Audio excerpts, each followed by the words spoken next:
mes parents étaient des pratiquants et tout le monde fréquentait l'Église. J'allais à la messe tous les dimanches et j'aimais ça, je me sentais bien dans une église. À l'adolescence, j'ai abandonné la pratique et je me suis mis à faire beaucoup de sport. J'avais une gang et j'étais toujours avec eux. C'était une bonne gang, sans problème. Rendue à l'âge adulte, j'ai fait le point sur ma spiritualité et j'en suis arrivée à la conclusion que Dieu existe, mais je ne suis pas revenue à la pratique. Vers 28 ans, je me suis fait un chum qui est devenu mon mari, qui lui était très pratiquant. Alors, je me suis remise à aller à l'Église.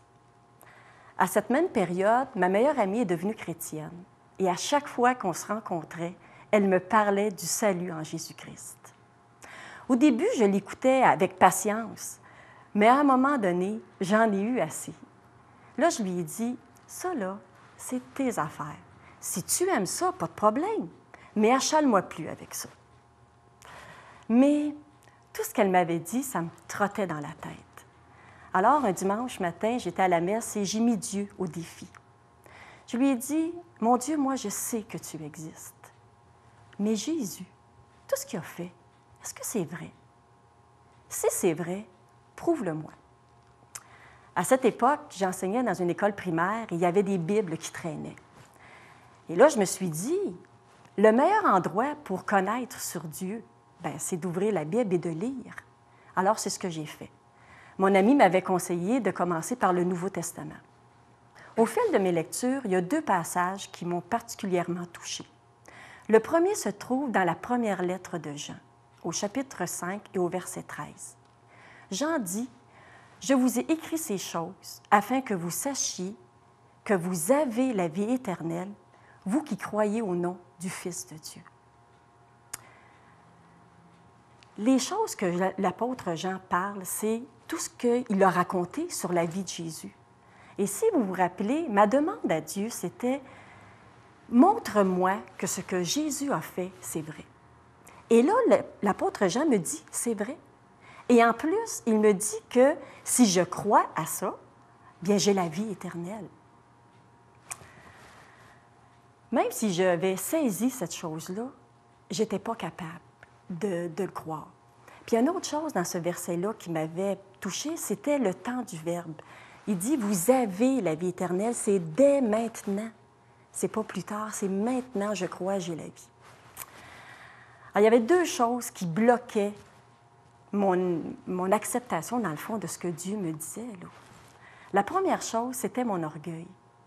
Je n'étais pas capable d'accepter que toutes les années que j'ai vécues, j'avais eu tort dans ma relation avec Dieu.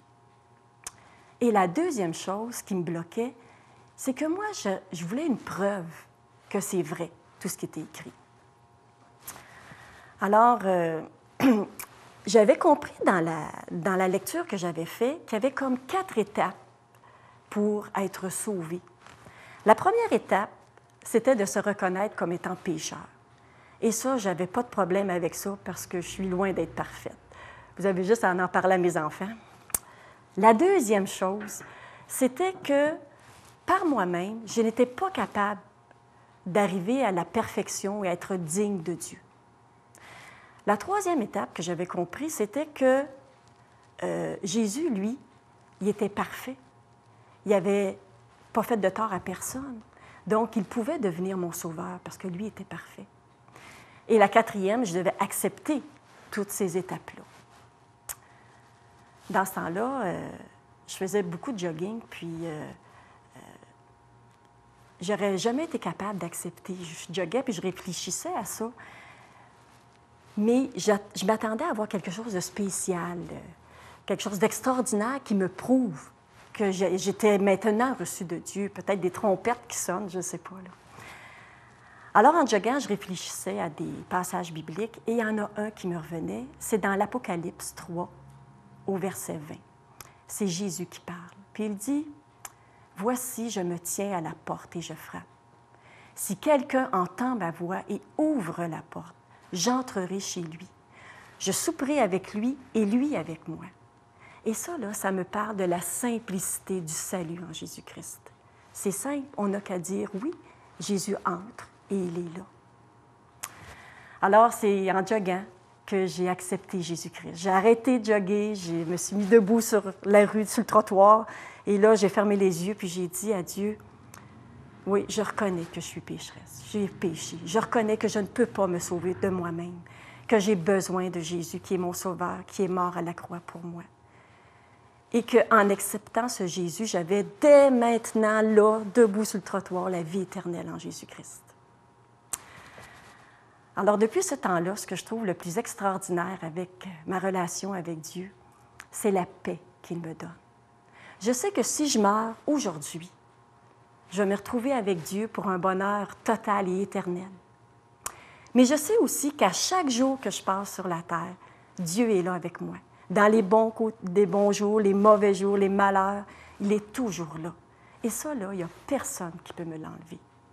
Et dans le fond, là, c'est ce que je souhaite à toutes les personnes qui écoutent vos émissions de l'heure de la bonne nouvelle.